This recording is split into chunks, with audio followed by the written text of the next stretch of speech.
Chronique Siliane. Livre 1. L'ordre nouveau. Prologue. Même en plein été, au plus fort de la chaleur, l'eau restait toujours fraîche. Depuis son plus jeune âge, il adorait se promener sur les berges de son lac. Il s'asseyait sur l'herbe verte coupée court, retirait ses chaussures, et plongeait ses pieds nus dans l'eau. Il pouvait passer des heures à barboter, tout en observant le paysage autour de lui, les arbres et leurs feuillages bercés par la brise, les hauts murs de pierre qui bordaient le domaine familial, et enfin le manoir dans lequel il vivait. Parfois, il apportait un livre et s'allongeait sur la pelouse. Parfois, il se contentait de rêvasser tout en regardant les oiseaux qui avaient élu domicile dans les frondaisons du parc. De temps à autre, il en arrivait même à oublier les gardes dans leurs uniformes bleu marine qui le surveillaient à distance. Ils étaient toujours là, quelque part, à l'observer. Bien sûr, depuis le temps, il aurait pu s'habituer à cette présence permanente. Cela faisait maintenant presque 10 ans qu'il la subissait, et seuls quelques lointains souvenirs lui faisaient comprendre que jadis, la vie se déroulait différemment. Dans l'un d'entre eux, il revoyait comme au travers d'une brume, le spectacle à la fois étrange et terrifiant du premier rite de passage auquel il avait assisté. Il ne devait n'avoir que 3 ans à l'époque, mais il se rappelait de l'homme qu'on maintenait allongé sur l'autel de marbre noir. Il hurlait et du sang vermillon avait jailli de son bras avant de se répandre sur le sol et de ruisseler jusqu'aux pieds du garçon. Non loin de lui, son père, grand et sévère, habillé d'un riche costume bleu, les cheveux ébènes bouclés et impeccablement coiffés, se tenait droit en regardant le liquide écarlate couler, le visage impassible. Cette faible réminiscence ne semblait être qu'un rêve, et parfois il pensait avoir tout simplement inventé cette scène, les récits qu'il avait entendus ayant fini par enflammer son imagination. Pourtant, dans cette évocation ce sang rouge paraissait si réel. Si ce souvenir s'arrêtait là, tout ce qu'il avait appris d'autre sur le passé de sa famille lui avait été raconté par sa mère. Elle voulait qu'il conserve tout dans sa mémoire, qu'il n'oublie aucun détail, car il devait faire ce qu'on attendait de lui. Il était le fils de la déesse. À cette époque, il n'arrivait pas à saisir comment lui, un modeste garçon de chair et de sang, pouvait être l'enfant de cette étrange sculpture de marbre blanc qui se tenait immobile dans le hall d'entrée du manoir. Car pour lui, la déesse, c'était uniquement cette statue dont le regard impitoyable jaugeait chaque visiteur dès leur venue dans la demeure.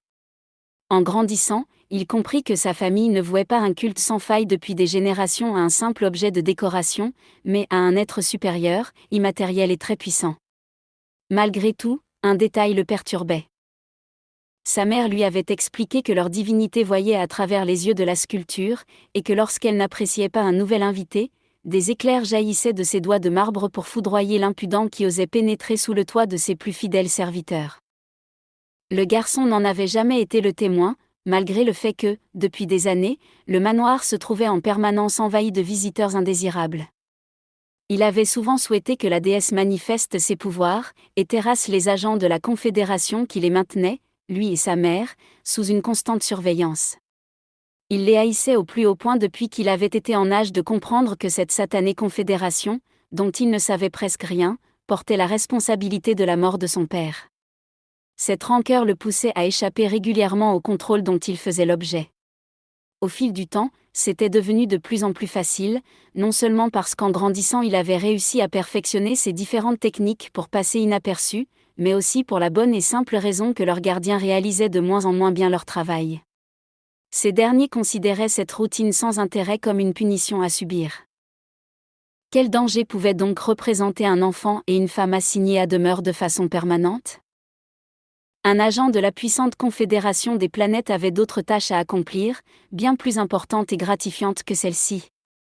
À l'inverse de leur manque de motivation, sa mère s'était affectée une obligation à laquelle elle refusait de se soustraire.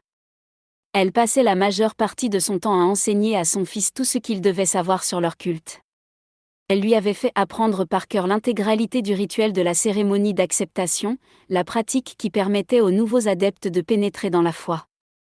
Elle avait même réussi à cacher le livre sacré, avant que les agents ne pensent à le confisquer. Sur la première page, on voyait une illustration représentant la déesse, son visage dur et ses yeux, d'un étrange bleu pâle, n'affichaient aucune compassion. Lorsqu'elle ne lui enseignait pas les bases du culte, sa mère lui confiait les secrets de leur famille. Partout dans le manoir, il existait de nombreux passages dissimulés. L'un d'entre eux menait d'ailleurs à l'extérieur de la propriété. Elle les lui avait montrés et quand il lui avait demandé pourquoi il ne les empruntait pas pour s'enfuir, elle avait répondu qu'il était bien trop tôt pour cela, qu'il fallait patienter le temps qu'ils grandissent un peu. En attendant, les passages secrets servaient à dissimuler les objets les plus précieux de la famille. Les gardes, conscients de leur totale impunité, ne se gênaient pas pour piller allègrement tout ce qui pouvait avoir un peu de valeur. Même si la planète détenait une technologie beaucoup moins évoluée que dans le reste de la galaxie, l'intérieur du manoir renfermait tout de même une véritable mine d'or. La famille du garçon, noble depuis des générations, avait amassé d'inestimables possessions. Tableaux, argenterie et livres anciens avaient disparu au fil du temps pour être revendus sous le manteau. Cela alimentait d'autant plus la colère qu'il ressentait envers la Confédération. Plus que tout autre enfant, il souhaitait grandir rapidement, afin d'en découdre avec cette maudite organisation qui régissait sa vie. Il comptait avec une certaine impatience les jours le séparant de ses 13 ans, car le chiffre 13 était celui de la déesse. À l'époque où leur religion existait encore, les garçons et les filles qui aspiraient à entrer à son service devaient se présenter à un prêtre au début de leur 13e année pour y suivre l'apprentissage. 13 ans d'ignorance, 26 d'initiation, et 39 de bonheur. Si depuis plusieurs centaines d'années la vie d'un croyant s'organisait de cette façon, tout bascula du jour au lendemain. Le peuple, lassé de souffrir en silence, réussit à trouver suffisamment de courage pour braver leur noblesse et faire appel à la Confédération pour signaler leur maltraitance. Un magistrat commandita alors une enquête, et au vu de ses conclusions, il déclara le culte barbare et cruel avant d'envoyer les ecclésiastiques sur des planètes prison, et de condamner à mort les hauts responsables. Il s'agit du châtiment que subit son père. Lui et sa mère, considérés comme potentiellement dangereux, devraient par contre rester cloîtrés à vie dans leur demeure, avec comme unique contact extérieur, une visite annuelle de la part de quelques membres de la famille sélectionnés par des juges et estimés acceptables.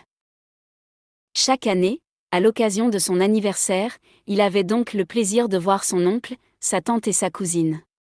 Il aimait beaucoup sa cousine. Elle n'avait que 2 ans de plus que lui, et irradiait d'une joie de vivre qu'il ne connaissait guère. Ses cheveux roux vifs ressemblaient à de grandes flammes dansant autour d'un visage toujours souriant. À part elle, il ne côtoyait aucun autre enfant. Elle lui apprenait des jeux, et lui racontait des histoires, illuminant sa vie pour une journée entière. Quant à sa tante, une femme bien en chair à la chevelure aussi rousse que sa fille, dès qu'elle le voyait, elle le prenait dans ses bras, et année après année, lui répétait inlassablement la même chose. « Oh, mais regardez-moi ça! Comme tu as grandi et comme tu es beau! Tu as les yeux les plus magnifiques de la Confédération! On dirait le bleu des océans de notre monde. » Ce à quoi sa mère ne pouvait s'empêcher de renchérir avec fierté. « Il possède les yeux de notre déesse. » « Voyons très cher, » répliquait immanquablement sa tante, « ils sont bleu marine, ceux de notre bien-aimée déesse sont beaucoup plus clairs. » En général, sa mère ne répondait rien. Elle se contentait de le regarder d'un air étrange, comme si elle savait quelque chose qu'elle préférait garder pour elle. Bien entendu, cette même routine se répéta le jour tant attendu de ses 13 ans. Le soleil brillait dans un ciel sans nuages et seule une petite brise légère rafraîchissait l'atmosphère. Sa famille, arrivée en fin de matinée, avait souhaité profiter de cette météo radieuse en s'installant sur une des tables non loin du lac pour y déjeuner tranquillement. Le repas terminé, il s'allongea sous un arbre et écouta sa cousine, assise sur l'herbe verte auprès de lui, raconter les dernières nouvelles du monde extérieur. Un monde étonnant rempli de vaisseaux spatiaux plus rapides que la lumière, d'immenses conglomérats commerciaux et de pirates organisés au sein d'une confrérie. Plusieurs heures passèrent ainsi, et tandis que sa mère avait proposé à sa sœur et à son beau-frère de rentrer pour y prendre le thé, sa cousine, assoiffée par ses récits et la chaleur, l'avait provisoirement abandonnée pour partir à la recherche d'une boisson fraîche. Près d'un quart d'heure plus tard, le garçon, constatant qu'elle ne revenait pas, commença à s'impatienter. Agacé, il retourna à son tour vers l'intérieur du bâtiment. Pourquoi mettait-elle donc autant de temps ? Il avait des milliers de questions à lui poser et elle n'était présente que pour une seule journée. Chaque minute se révélait précieuse, il ne devait en gaspiller aucune. Il entra dans le grand hall et contempla machinalement la statue de la déesse qui trônait en son centre. Ses yeux sans vie semblaient le fixer avec impassibilité. Il détourna le regard et se dirigea vers sa droite. Un long couloir aux sombres boiseries menait à la porte close des cuisines, probablement l'endroit où devait se trouver sa cousine. Alors qu'il s'approchait, il entendit une voix d'homme marmonner quelque chose, puis une série de lamentations étouffées. Il accéléra le pas, intrigué, et ouvrit la porte en grand pour découvrir un spectacle que, dans un premier temps, son esprit refusa de comprendre. Un garde tenait d'une main ferme les poignets de sa cousine et maintenait l'autre sur sa bouche pour l'empêcher de crier. Pendant ce temps, le second agent s'acharnait à essayer de baisser le pantalon de la jeune fille. Elle se débattait comme elle le pouvait, mais elle n'était pas de taille face à ses agresseurs. « Je t'en prie, aide-moi » réussit-elle à articuler en se dégageant partiellement de l'étreinte. Son sang ne fit qu'un tour et il se jeta sur l'homme qui tentait de la déshabiller. Il le frappa de toutes ses forces, mais l'autre, à peine gêné, s'esclaffa en se retournant vers lui. D'un geste sec, il poussa le garçon qui tomba à terre. « Qu'est-ce que tu veux, espèce de sale petit mioche » s'écria l'individu avec un sourire féroce sur le visage. « Vous n'avez pas le droit » hurla le garçon. « Nous avons tous les droits. Tu crois que la Confédération s'intéresse à toi et à ta famille de dégénérés ?» Il se releva et plongea sur l'agent. Une brève lutte s'engagea, durant laquelle il sentit ses doigts frôler l'arme à énergie que son adversaire portait à la ceinture. Dans un accès de rage, il la saisit et la pointa sur le ventre de l'individu. Ce dernier s'effondra aussitôt au sol en hurlant, les mains crispées sur son estomac perforé. Le garçon remarqua avec surprise que les blasters de la Confédération ne faisaient pas couler le sang. Le garde possédait maintenant un trou noir de chair carbonisée, tandis qu'une odeur écœurante se répandait rapidement dans toute la cuisine. L'autre homme, un moment pétrifié, lâcha la jeune fille qu'il maintenait encore et esquiva un geste pour prendre son blaster. Le garçon fut plus vif que lui. Il appuya sur la détente et observa, avec un étrange détachement, le rayon d'énergie fuser et transpercer le torse de son opposant qui s'écroula à son tour. Sa cousine, effondrée, assise à même le sol carrelé, pleurait en hoquetant, les mains tremblantes plaquées sur ses yeux. Il la saisit par le poignet et l'obligea à se remettre debout, ce qu'elle fit avec difficulté. L'agent à l'estomac perforé continuait de hurler et on pouvait maintenant entendre des bruits de cavalcade dans les couloirs. Il réalisa subitement la portée de ce qu'il venait d'effectuer, mais il se força malgré tout à garder son calme pour réfléchir. Une idée naquit dans son esprit, emprunter le passage secret qui menait au dehors, vers la liberté. Lorsqu'il voulut quitter la cuisine, un autre garde qui arrivait en courant lui barra le chemin. Encore une fois, le garçon tira le premier. Cette fois, pour s'assurer du résultat, il décida froidement de viser la tête. Sautant par-dessus le corps inerte de son adversaire et refusant de regarder son visage mutilé, il entraîna sa cousine vers le salon, là se situait la plus proche voie secrète conduisant à l'extérieur de la propriété. Il fallait qu'il sorte rapidement, on ne lui pardonnerait pas ses derniers actes, ces sales types allaient tous les tuer, il devait s'enfuir au plus vite s'il voulait rester en vie. Seulement quelques secondes de courses effrénées dans les couloirs du manoir leur furent nécessaires pour arriver dans la pièce dont la porte se trouvait entr'ouverte. D'un coup d'épaule, il la poussa avec violence et constata que c'était ici que sa mère, sa tante et son oncle prenaient le thé sous la surveillance de 2 autres agents de la Confédération.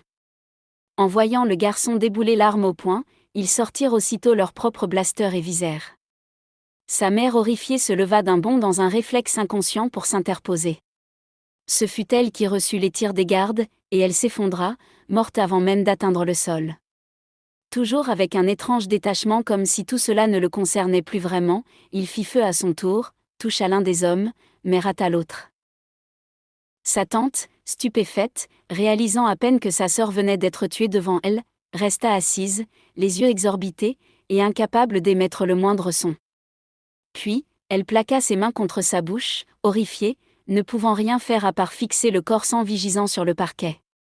Son oncle par contre, avec un sang-froid étonnant, se précipita pour aider son neveu. Du poing, il cogna violemment le garde encore debout au niveau de la mâchoire au moment où ce dernier visait une nouvelle fois. Le tir dévié percuta le plafond et y creusa un petit cratère noirâtre. « Fuis !»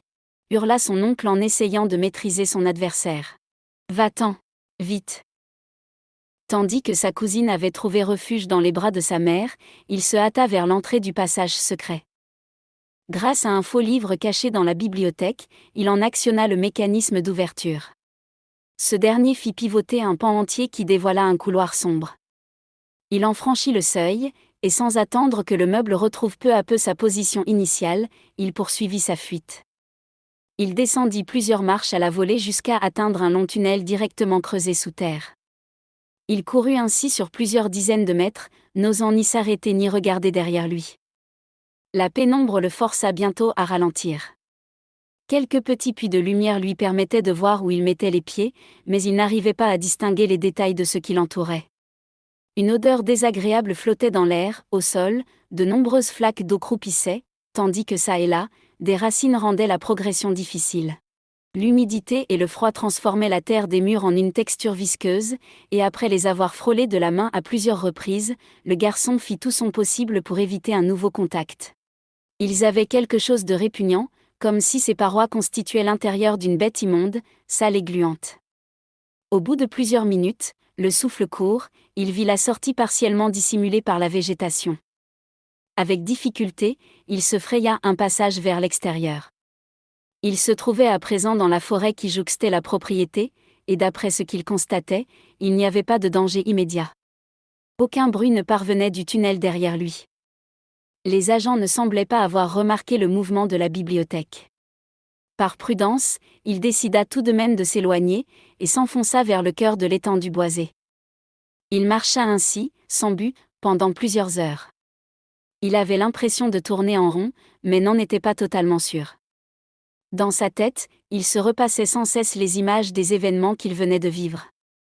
Il se revoyait tirer sur les gardes à plusieurs reprises. Il pensait en avoir éliminé au moins 2, mais ne ressentait pas la moindre trace de regret, bien au contraire. Après tout, ces gens avaient récolté ce qu'ils méritaient. La Confédération avait assassiné son père, la Confédération les avait gardés prisonniers pendant des années, la Confédération avait pillé leur maison, et quelques heures plus tôt, la Confédération avait tué sa mère. Ces individus étaient tout simplement mauvais, ils s'exposaient à une juste sentence de mort. Plongé dans ses pensées, il lui fallut du temps avant de se rendre compte de la faim qui commençait à le gagner. Il se sentait fatigué également, mais refusait de s'arrêter. En regardant autour de lui, il remarqua quelques buissons sur lesquels poussait une étrange baie verte. Il hésita. Pouvait-il manger ces fruits ? À vrai dire, il n'en possédait pas la moindre idée. Cela faisait des années que les agents avaient volé, puis vendu l'encyclopédie botanique qui se situait jadis dans la bibliothèque. Il n'avait jamais eu l'occasion de la feuilleter. Il ne réfléchit pas bien longtemps. La faim prit le pas sur sa raison et il cueillit quelques dizaines de baies vertes et les avala. Il les trouva très acidulées, mais d'un goût acceptable. Ce ne fut qu'au bout de quelques minutes qu'il se rendit compte qu'elles n'étaient pas tout à fait comestibles. Une violente douleur à l'estomac le força à s'allonger au pied d'un arbre. Elle se révélait si forte qu'il voulait hurler. Il ferma les paupières un instant et quand il les rouvrit, il vit la forêt danser autour de lui. Les troncs se courbaient doucement en suivant la brise, tels des roseaux au gré du vent, et il sentait la terre bouger sous lui. Plus rien ne paraissait stable. De minuscules insectes volants vinrent chanter une délicate et étrange mélopée à ses oreilles, comme s'ils essayaient d'atténuer sa douleur. Un oiseau, au plumage coloré, se posa près de lui et se mit à formuler des mots dans une langue bizarre. « Dis-moi, petit homme, tu sembles bien malade » s'exclama le volatile en sautillant vers lui. « Tu n'es qu'un oiseau » répondit le garçon en se tenant le ventre. « Tu ne peux pas parler ?»« Bien sûr que si, je peux » s'indigna l'animal. « Mais je te trouve grossier, petit homme, alors je m'en vais. » Sur ce, il s'envola, laissant le garçon seul. « Un oiseau, ça ne parle pas » répéta-t-il à voix haute. « Ce n'est pas possible. Que m'arrive-t-il » Il avait mal, si mal qu'il voulait pleurer, hurler, frapper. Il sentit la terre bouger de plus belle sous lui. Elle paraissait vivante et elle souhaitait l'envelopper, l'engloutir, mais elle semblait également fraîche et agréable, et il finit par se détendre. Il ressentait l'appel du sommeil. Tout autour de lui, le paysage s'estompa peu à peu et il ne vit plus que des brumes mouvantes formant de drôles de dessins. Alors qu'il les observait pour essayer d'en comprendre la signification, il remarqua qu'il n'avait plus du tout mal au ventre. En fait, il n'éprouvait plus de douleur nulle part. Il se sentait juste fatigué, très fatigué. Après tout, il avait marché pendant de très longues heures. Il pouvait s'accorder une pause, juste une petite pause, et après il repartirait. Petit à petit, il se laissa glisser dans le sommeil. « Tu es en train de mourir. » Il s'agissait de la voix d'une femme, désagréable à entendre, dure, froide et tranchante comme la lame d'une épée. Le garçon rouvrit brusquement les yeux. Il vit la forme blanche penchée au-dessus de lui et la reconnut aussitôt. La déesse. Elle ressemblait en tout point à la sculpture du hall et se tenait là, juste en surplomb. Ses pupilles d'un blanc laiteux le fixaient si intensément qu'il ressentit une vive douleur à la tête, comme si ce puissant regard transperçait son cerveau. « Veux-tu vivre » demanda la statue animée. Il ne possédait pas la force de répondre, elle lui faisait si mal. Chacune de ses paroles lui lacérait les oreilles et son regard implacable le brûlait horriblement. Il essaya de bouger pour s'y soustraire, mais elle détenait une plus grande volonté. Un rictus apparut sur le visage de l'étrange sculpture dévoilant une rangée de dents pointues. Il ne savait pas qu'elle possédait de telles dents. Il ne l'avait jamais vue sourire auparavant. « Tu vas vivre, mon fils, dit-elle. Et tu vas réaliser ce que j'attends de toi. » La souffrance monta d'un cran, ses yeux brûlaient horriblement. « N'est-ce pas, mon fils » reprit-elle. « Oui, mère, murmura-t-il. Je ferai tout ce que vous voudrez. » Elle éclata d'un rire sadique et il porta aussitôt ses mains à ses oreilles, ce rire faisait encore plus mal que les paroles. Il avait l'impression que ses tympans avaient été percés et que du sang en coulait. Il ne pouvait plus tenir. Sa respiration devenait difficile et il se mordit les lèvres pour ne pas hurler. « Très bien, murmura la déesse.